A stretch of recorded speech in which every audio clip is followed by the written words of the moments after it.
자, 오늘은 가정과 공동체에 부어주시는 예수님의 축복 두 번째 시간으로 도에 행하는 자가 되십시오. 도에 행하는 자가 되십시오 라는 제목을 가지고 은혜의 말씀 선포하겠습니다. 여러분, 오늘 성령 하나님께서 우리에게 주신 놀라운 영적 지침들을 살펴보기 전에 먼저 지난주에 나누었던 내용들을 점검해 보겠습니다. 여러분, 우리가 지금 살펴보고 있는 시편 128편 안에는 놀라운 축복의 약속 3가지가 담겨 있습니다. 그 3가지 축복이 뭐였죠? 첫 번째로는요, 뿌린 대로 거둘 수 있는 축복이에요. 삶을 살다 보면 우리가 열심히 뿌리지만 생각한 것만큼 거두기가 힘들잖아요. 그런데 하나님께서 축복해 주셔서 어떻게 하신다고요? 뿌린 대로 거두게 하신다는 거예요. 자, 그리고 두 번째 축복이 무엇입니까? 가정 안에서의 축복이죠. 하나님의 축복이 가정 안에 임할 때 내 삶의 동반자, 아내가 잘 되고 자식이 잘 됩니다. 그리고 세 번째 축복이 뭐죠? 나에게 임하는 축복이에요. 땅에서 장수하고 내 영혼이 평안해집니다. 이 놀라운 3가지 축복이 우리에게 임할 거예요. 그런데 이 축복을 누리기 위해선 우리가 어떻게 해야 합니까? 자, 지난주에 2가지 조건, 2가지 영적 진리들을 알아보았죠. 그 2가지가 뭐였습니까? 자, 첫 번째는요, 여호와를 경외하라는 거예요. 바꿔 말하면 예배하는 거예요. 여호와를 예배할 때 축복이 임한다고 했어요. 그리고 둘째, 공동체의 구심점을 위해서 기도하라고 했습니다. 이 2가지가 축복의 기초가 된다고 했어요. 여러분, 이 2가지를요, 우리가 지난주에 자세히 살펴봤죠. 혹시 잊어버리신 분이 있다면 메시지를 다시 들으세요. 그러면서 이 메시지가 내 믿음의 기초가 될 수 있도록 정확하게 인식하시고 정리하세요. 자, 그 다음에 그 영적 진리 위에 오늘 2가지를 더해보겠습니다. 셋째, 도에 행하는 자가 되십시오. 예수님의 사랑을 인식하고 은혜를 나누십시오. 도에 행하는 자가 되라는 거죠.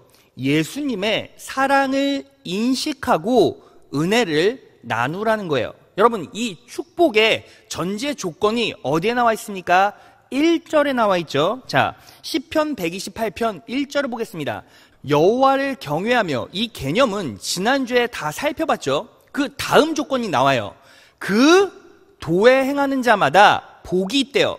그러면 도에 행하는 자란 어떤 자를 말합니까? 여기서 도는 헬라어로 데레크라고 하는데 일, 노동, 길, 방식을 말해요. 그래서 도에 행하는 자란 결국 일을 행하는 자를 말해요. 하나님의 일하는 자가 축복받는다는 거예요. 자, 그래서 우린 뭐 해야 합니까? 간단해요. 하나님의 일을 하면 됩니다. 자, 우리 옆 사람과 이렇게 인사해 볼까요? 하나님의 일합시다. 하나님의 일합시다. 자, 여러분, 그런데 우리가요, 이 부분을 점검하면서 한 가지 정리를 할 게 있어요. 여러분, 우리는 항상 하나님의 일이라고 할 때 이 일을 어떤 일로 정의하고 생각하죠? 자꾸 육적인 일에만 국한시켜요. 그런데 성경 전체를 보면 하나님의 일은 2가지예요. 첫 번째가 영적인 일이고요. 2번째가 육적인 일이에요. 그래서 육적인 일을 하기 전에 먼저 뭐 하는 거예요? 영적인 일을 해야만 합니다. 자, 그러면 그 영적인 일은 무엇입니까? 요한복음 6장 29절로 가겠습니다. 예수께서 대답하여 가라사대 하나님의 보내신 자를 믿는 것이 하나님의 일이니라 하시니.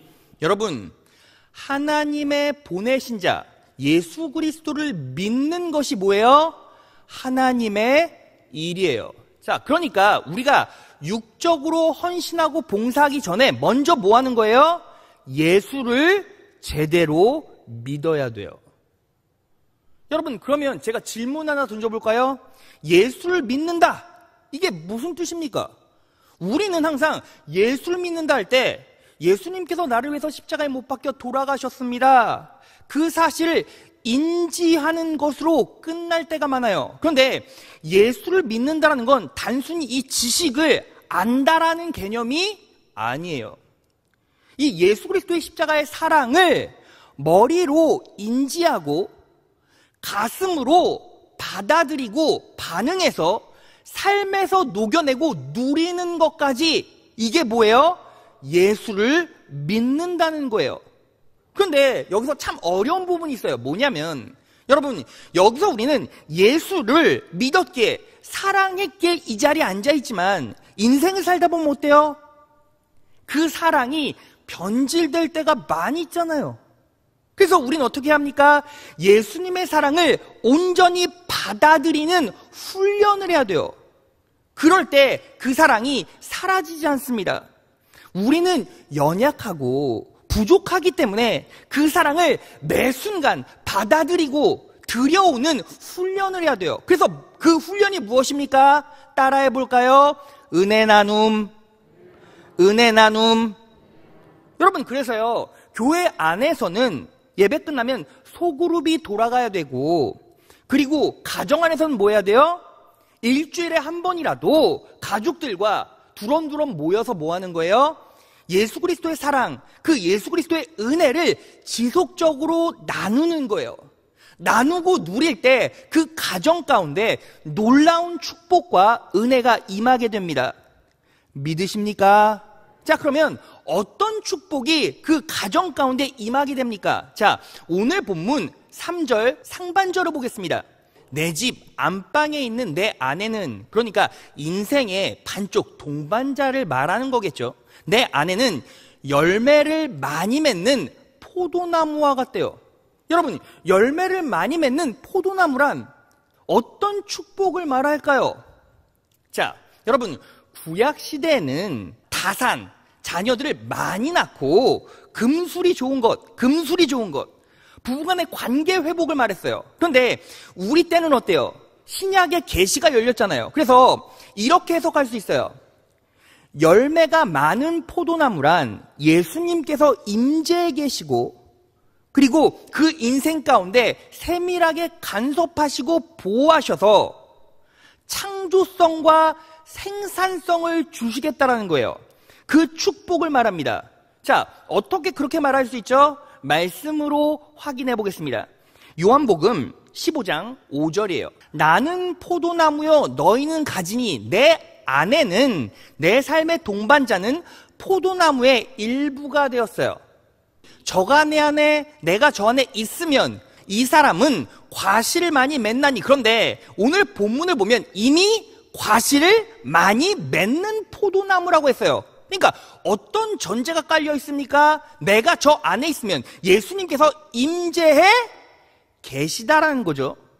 나를 떠나서는 너희가 아무것도 할 수 없습니다. 이미 예수님께서 함께해 주시기 때문에 열매를 많이 맺어버린 거예요.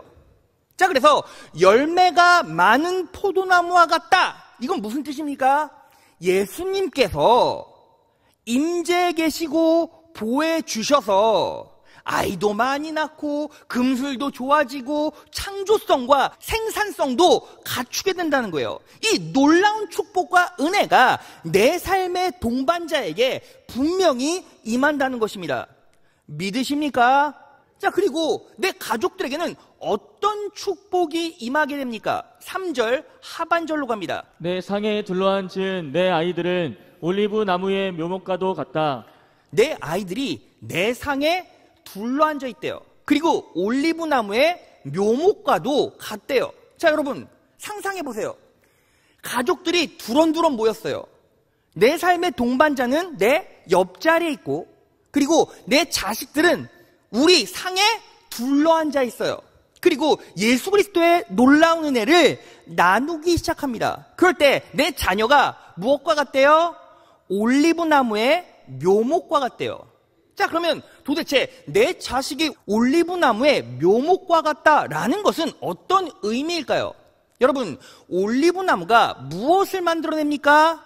올리브 기름을 만들어내죠. 근데 유대인들의 사고에서는 이 올리브유는 세 가지 기능을 해요.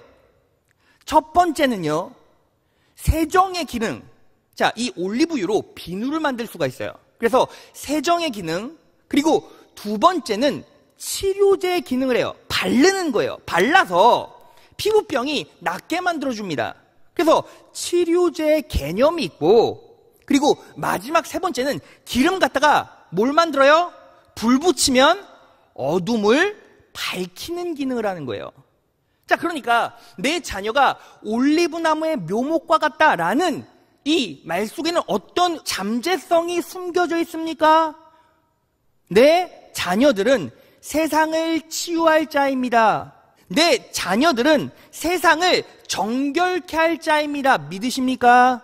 자, 그리고 내 자녀는 세상을 빛처럼 밝힐 자입니다. 그 잠재성, 그 능력이 축복으로 녹아져 있는 거예요. 숨겨져 있는 거예요. 그런데 여기서 문제가 하나 있죠. 여러분, 올리브 묘목이 열매를 맺고 기름이 되기 위해선 뭐 해야 돼요? 이 열매를요?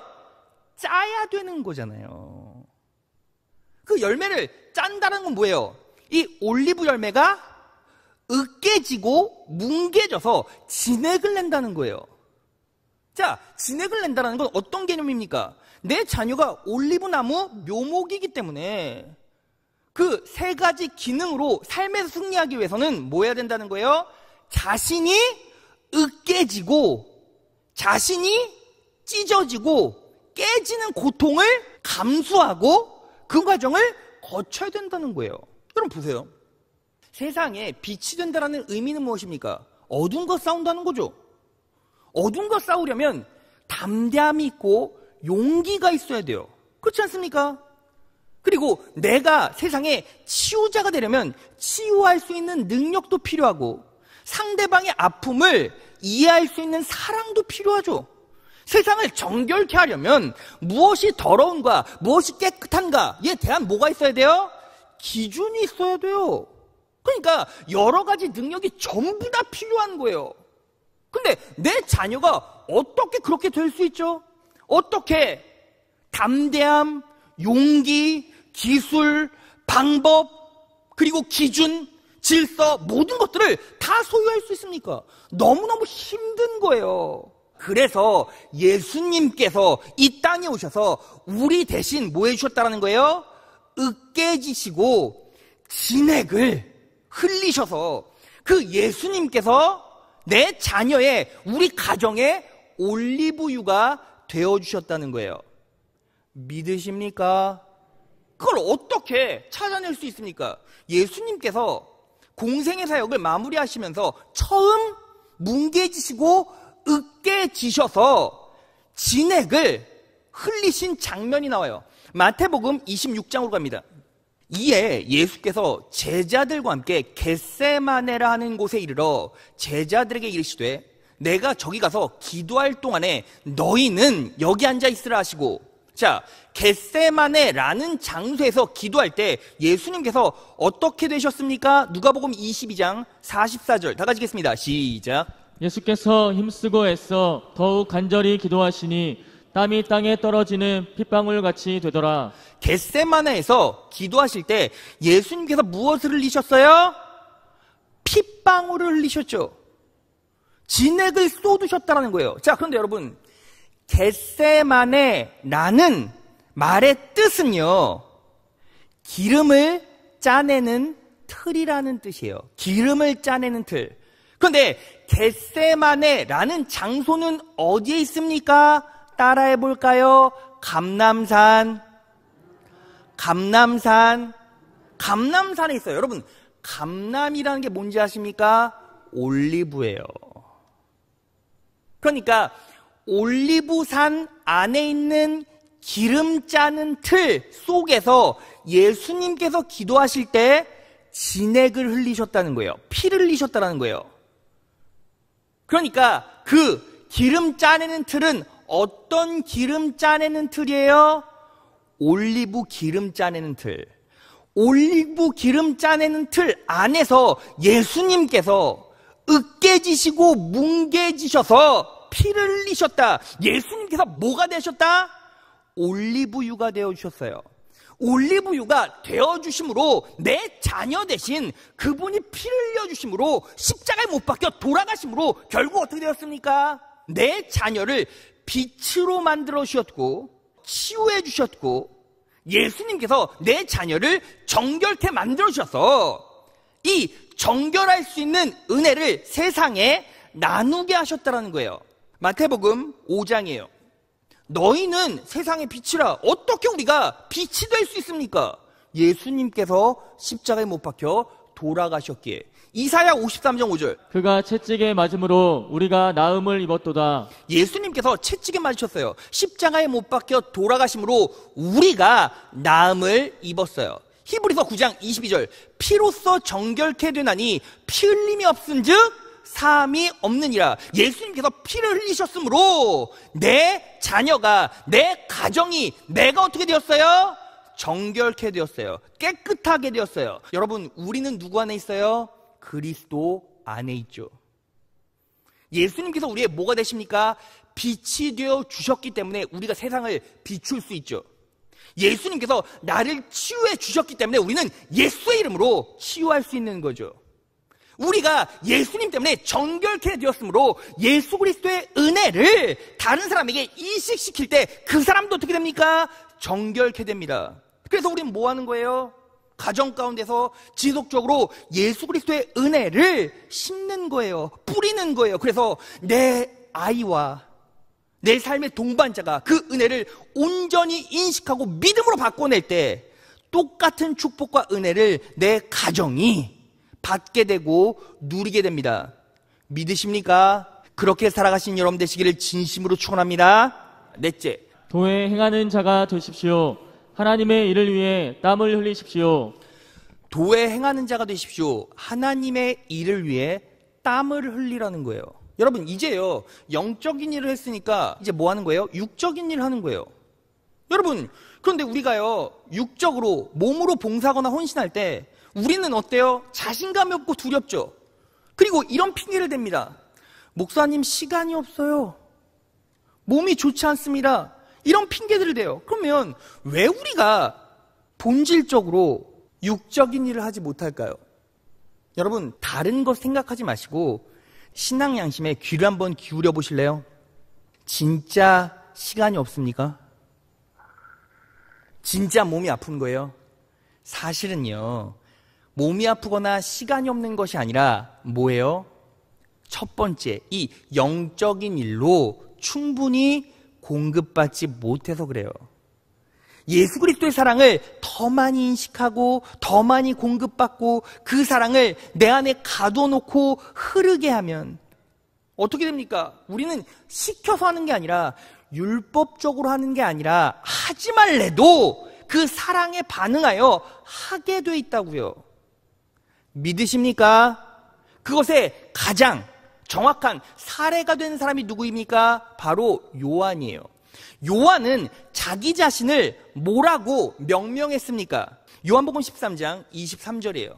제자들 가운데 한 사람, 곧 예수께서 사랑하시는 제자가 바로 예수의 품에 기대어 앉아 있었다. 여러분, 요한이요, 자기가 쓴 요한복음에 자신을 뭐라고 정의합니까? 곧 예수께서 사랑하시는 제자가, 나는 예수님께서 사랑하시는 제자예요 라고 말했다는 거예요. 자, 그러면 제가 여러분들에게 물어볼까요?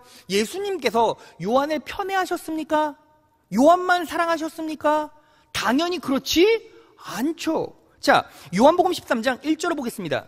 6월절 전날이었다. 예수님은 이 세상을 떠나 아버지께로 가실 때가 된 것을 아시고 이제 십자가에 못 박혀 돌아가실 때가 됐어요. 자, 그 다음에 어떻게 하셨습니까? 이 세상에서 사랑하시던 제자들을 끝까지 뭐 하셨다고요? 사랑해 주셨다고요. 여기서 사랑은 아가페의 복수형 아가파오예요. 그러니까 이 사랑은요, 다른 사랑이 아니라 제자들에게 똑같은 사랑으로 똑같이 나누어 주셨다고요. 요한에게 주신 사랑도 아가페고 제자들에게 주신 사랑도 아가파오예요. 똑같은 사랑으로 똑같이 사랑해 주셨다고요. 그런데 요한은 왜 자신을 나는요 예수님이 사랑하시는 제자예요 라고 정의했을까요? 간단해요. 요한은요 누구보다 예수 그리스도의 사랑을 내 영혼과 육신 가운데 가두어 놓으려고 했어요. 나는 예수님이 사랑하십니다. 내 인생은 예수님이 사랑하시는 그 사랑으로 이루어집니다. 예수님이 사랑하시기에 내 자녀는 잘 됩니다. 예수님이 사랑하시기에 내 사업은 잘 됩니다. 예수님이 사랑하시기에 내 영혼은 잘 됩니다. 예수님이 사랑하시기에 내 육신은 잘 됩니다. 이렇게 예수 그리스도의 사랑을 스스로 내 인생 가운데 가두어 놓았다고요. 그랬더니 요한은요 다른 제자와는 달랐어요. 끝까지 자신에게 맡겨진 일, 하나님의 일을 잘 감당했습니다. 여러분, 제자들에게 가장 중요한 일이 뭐예요? 바로 스승을 따라가는 거잖아요. 여러분, 제자가 하는 일이 뭐 있습니까? 그냥 스승 따라가는 게 제자의 일이에요. 그런데 여러분, 예수님께서 십자가에 못 박혀 돌아가실 때 모든 제자는 다 도망갔어요. 다 도망갔다고요. 근데 누구만 예수님의 곁을 지키며 그분을 따랐습니까? 요한만 따랐다고요. 요한복음 19장 25에서 26절이에요. 예수의 십자가 곁에는 그 모친과 이모와 글로바의 아내 마리아와 막달라 마리아가 섰는지라. 26절 다 같이 읽겠습니다. 시작. 예수께서 그 모친과 사랑하시는 제자가 곁에 섰는 것을 보시고 그 모친께 말씀하시되 여자여 보소서 아들이니이다 하시고. 여러분, 예수님의 십자가 곁에는 제자들 중엔 누가 있었어요? 사랑하시는 제자가 딱 요한 한 명만 있었어요. 다 도망간 거죠. 왜요? 누구만 예수 그리스도의 사랑을 열렬히 내 영혼과 육신 가운데 가두어 놓았습니까? 요한만이. 그래서 우리는 뭐 해야 합니까? 여러분, 제가 여러분들에게 일하십시오! 라고 강요하는 거 아니에요. 여러분, 하나님의 일은요 우리가 해야 된다 해서 되는 게 아니라 하나님께서 하세요. 믿으십니까? 중요한 건 뭐예요? 예수 그리스도의 사랑을 인식하고 인지하고 받아들이고 내 삶에 가둬놓기 시작하면 나는 그 사랑에 반응하고 싶어요. 그래서 하나님의 사명을 감당하게 됩니다. 하나님의 일을 하게 돼 있어요. 여러분, 제가요 이제 내년이면 사역 시작한 지 15년이 돼요. 그런데 15년 동안 제가 목회 생활하면서 깨달은 한 가지, 결국 하나님의 일은 신앙 부력, 직분 아니요. 하나님을 더 많이 사랑하는 사람이 하나님의 일을 하게 돼 있어요. 여러분, 그래서 우리는 뭐 해야 합니까? 축복받기 위해서는 뭐 하라고요? 하나님의 사랑을 더 많이 공급받고 인식하고 받아들여야 된다는 거예요. 누구처럼? 요한처럼. 믿으십니까? 여러분 보세요. 예수님의 제자 중에서 가장 활동적이고 가장 육신의 일을 많이 한 사람이 누구였습니까? 예수님의 수제자 베드로였어요. 근데 베드로는 어땠습니까? 가장 활동적이고 가장 열심히 일한 것 같지만 그는 예수님께서 십자가에 못 박혀 돌아가시기 전에 몇 번이나 배반했어요? 3번이나 배반했죠. 그리고 예수님께서 십자가에 못 박혀 돌아가신 후 부활하셨어요. 그리고 베드로에게 찾아가셨을 때 예수님께서 베드로에게 어떻게 질문하시고 권면하셨습니까? 자, 요한복음 21장 15절로 갑니다. 그들이 조밥 먹은 후에 예수께서 시몬 베드로에게 이르시되 요한의 아들 시몬아, 내가 이 사람들보다 나를 더 뭐하느냐? 3번 물으셨어요. 이르되 주님, 그러하나이다. 내가 주님을 사랑하는 줄 주님께서 아시나이다. 이르시되 내 어린 양을 먹이라 하시고, 예수님께서 베드로야, 네가 나를 사랑하느냐 3번 물으시고 뭐라고 말씀하십니까? 내 양을 먹이라, 내 양을 치라, 내 양을 먹이라. 이 말은 무슨 뜻입니까?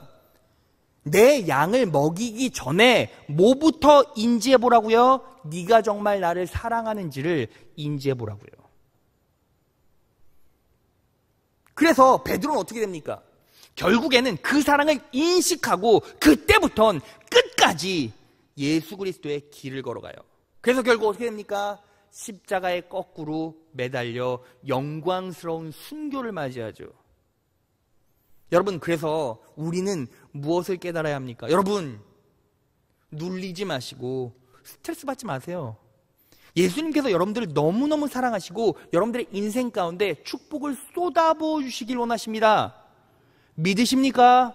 자, 그러면 더 많이 그분의 사랑을 받아들이시고 그 사랑을 내 안에 가둬놓으세요. 여러분, 제가요 이제 아이들과 식탁교제를 하는데 우리 둘째 딸이 그러는 거예요. 갑자기 밥 먹다가, 아빠, 우리는 돈 필요 없어요. 왜? 하나님께서 책임져 주시니까요.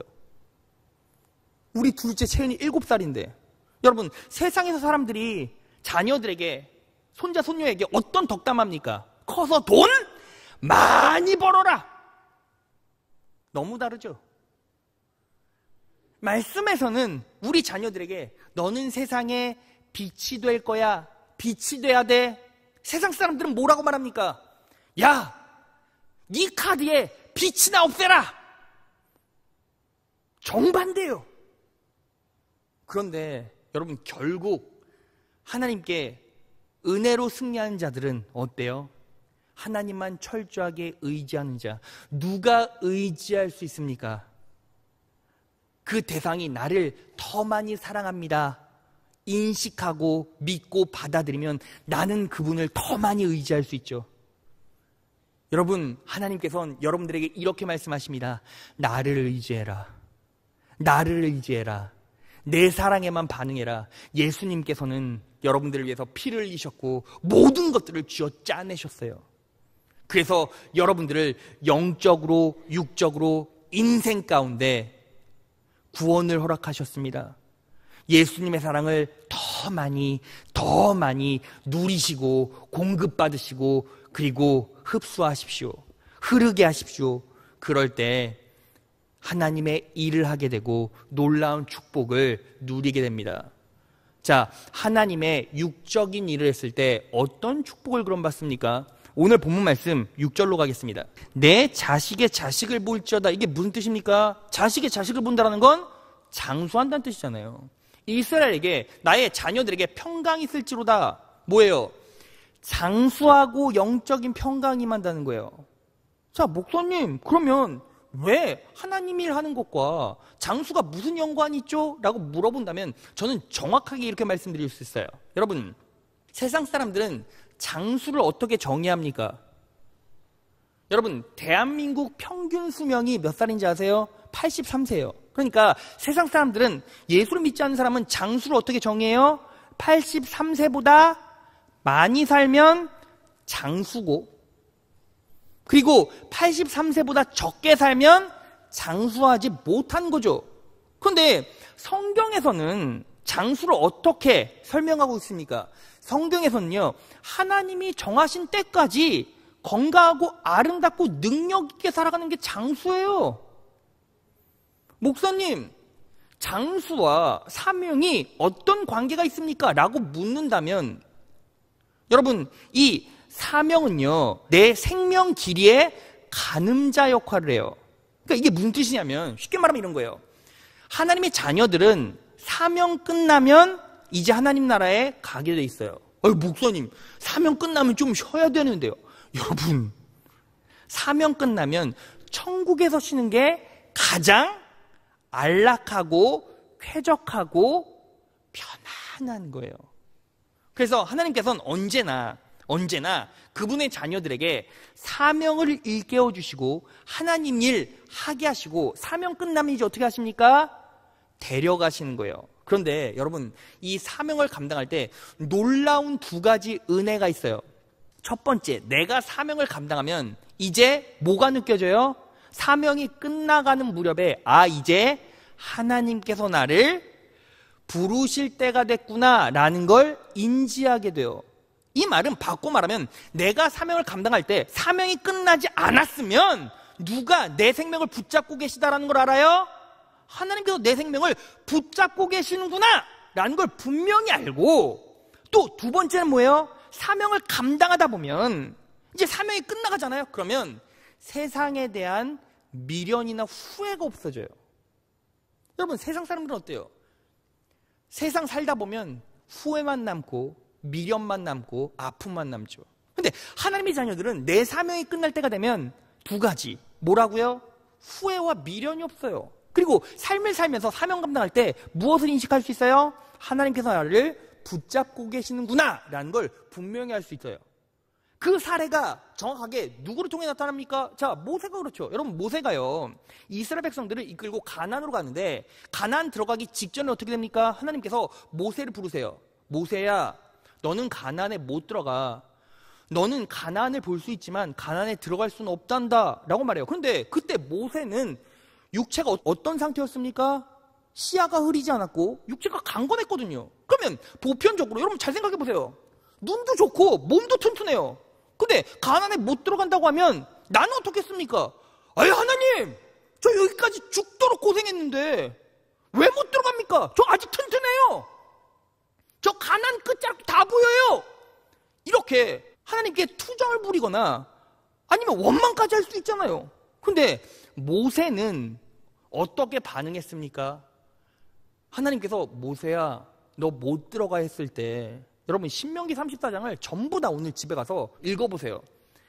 단 한 줄도 한마디도 이유를 묻질 않아요. 왜 못 들어갑니까? 절대 얘기하지 않고 그냥 하나님 앞에 가요. 뭔 말인지 아십니까? 미련이 없다는 거예요. 그리고 또 하나, 하나님의 사명을 감당할 때 뭘 합니까? 내 사명이 남았으므로 내 사명이 끝날 때까지는 하나님께서 내 생명을 붙잡고 계신다라는 걸 분명히 알 수 있죠. 또 이 놀라운 영적 진리는 누구를 통해 알 수 있습니까? 여러분, 우리가 지금까지 누구 살펴봤어요? 요한 살펴봤잖아요. 요한. 그러면 요한은요, 인생 끝자락에 어떤 일을 당합니까? 자, AD 81년에 도미티아누스라는 사람이 있어요. 이 왕인데 황제 숭배 사상을 모든 나라에, 그리고 이 지배국에 이식하는 거예요. 근데 이 도미티아누스가 황제 숭배 사상을 선포하고 나서 순종하지 않은 사람을 죽이기로 작정했거든요. 그때 요한이요, 하나님 외에는, 예수님 외에는 절하지 않겠습니다라고 투쟁을 합니다. 그때 이 도미티아누스 황제가 요한을 어떻게 합니까? 자, 그림 보여주세요. 요한을 기름 가마솥에 집어넣어 버려요. 여러분, 성경에는 이 장면이 없어요. 그런데 많은 유대 문헌들을 살펴보면 이 12제자들이 정확하게 어떻게 죽었는지에 대한 이야기가 전부 다 나와 있어요. 외경 같은 데도 나와 있고. 자, 이 유대 문헌을 제가 읽어드릴게요. 그리고 마무리하겠습니다. AD 81년에 집권한 도미티아누스 황제는 살아있는 자신을 신으로 경배하도록 강요하였다.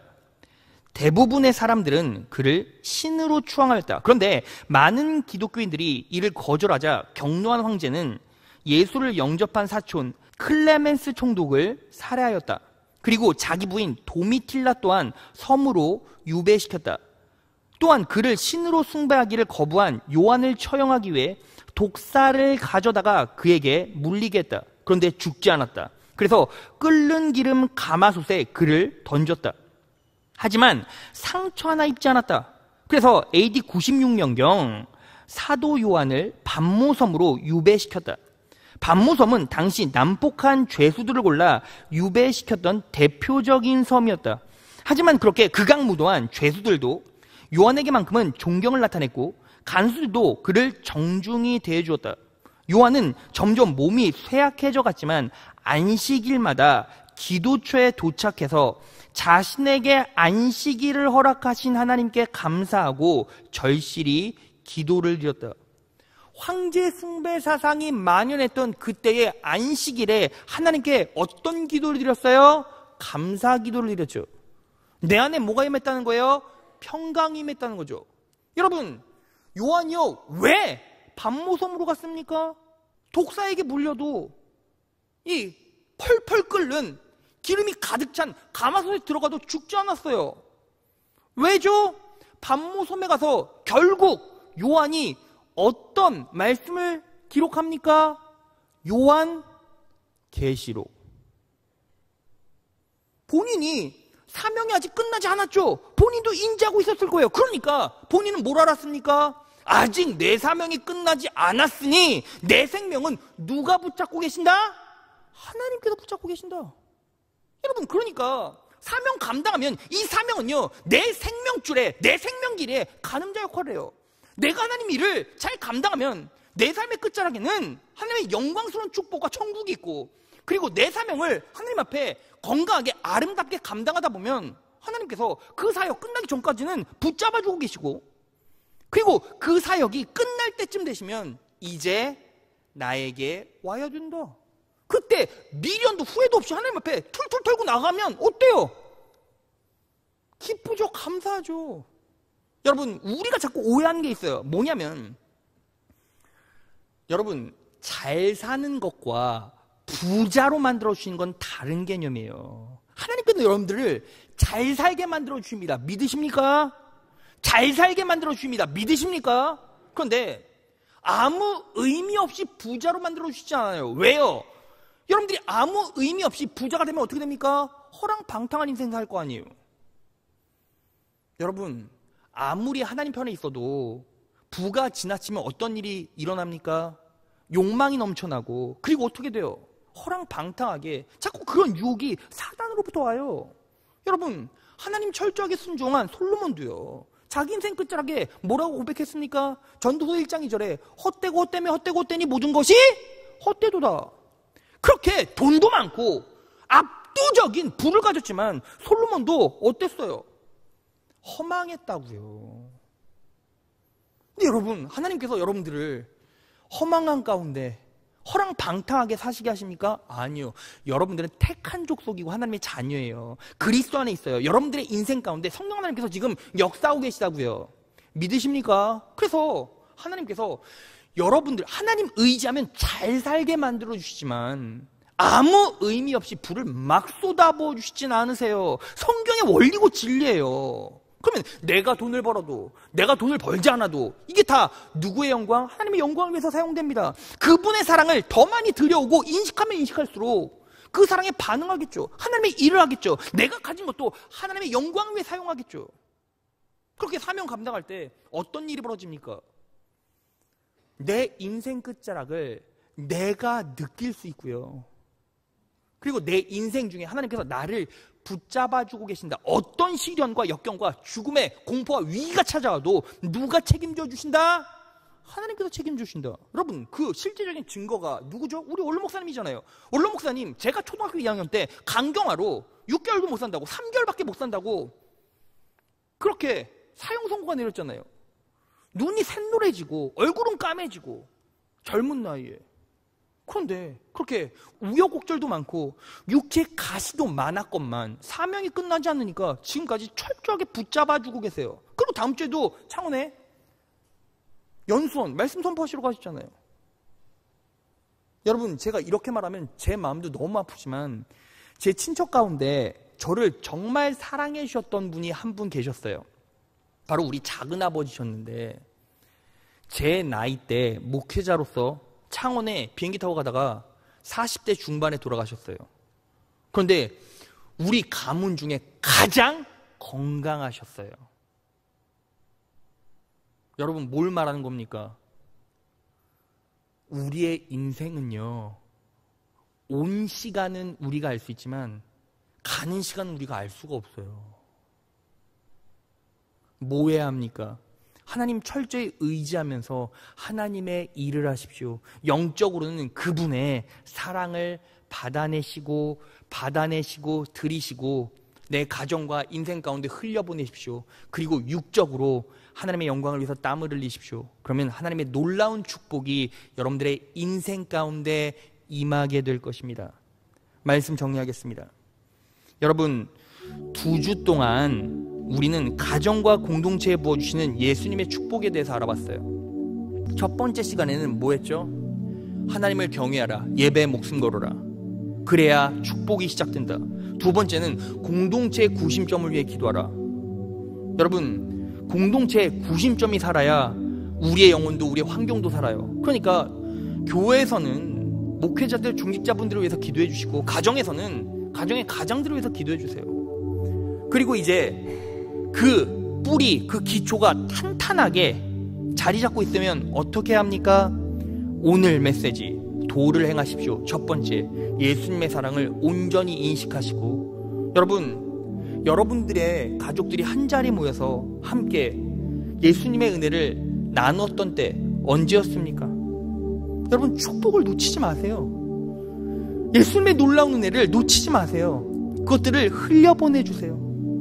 내 아내에게, 남편에게, 아이들에게 흘려보내주세요. 그러면 하나님께서 그 아이들의 올리브유 되어주셔서 그들을 빛나게 해주실 것이고, 그들을 치료해서 치유자로 만들어주실 것이고, 그들을 정결케 해서 정결케 하는 사람으로 만들어주실 것입니다. 그런 놀라운 축복이 여러분들의 동반자와 그리고 여러분들의 자녀에게 임할 거예요. 그리고 하나님의 일을 하십시오. 그냥 무작정 뛰어드는 것이 아니라 하나님의 사랑을 온전히 들이시고 받아내십시오. 그리고 그 사랑에 기쁨으로 반응해 보세요. 삶에서 장수하게 되고 하나님께서 정하신 때까지 건강하고 아름답게 살게 되고, 그 삶의 과정 중에 하나님께서 내 생명을 붙잡고 계시는구나 인식할 수 있게 되고, 그리고 삶의 끝자락이 되면 미련이나 후회 없이 하나님 앞에 기쁨으로 감사함으로 갈 수 있게 될 것입니다. 이 놀라운 은혜와 축복을 여러분들이 받으시고 여러분들의 자녀에게, 동반자에게 이식해 주세요. 그럴 때 영혼이 잘 되고 범사가 잘 되고 인생이 잘 되고 영원히 잘 될 것입니다. 이 축복을 매일매일 누리시는 귀한 성복교회 자녀 여러분 되시기를 진심으로 축원합니다.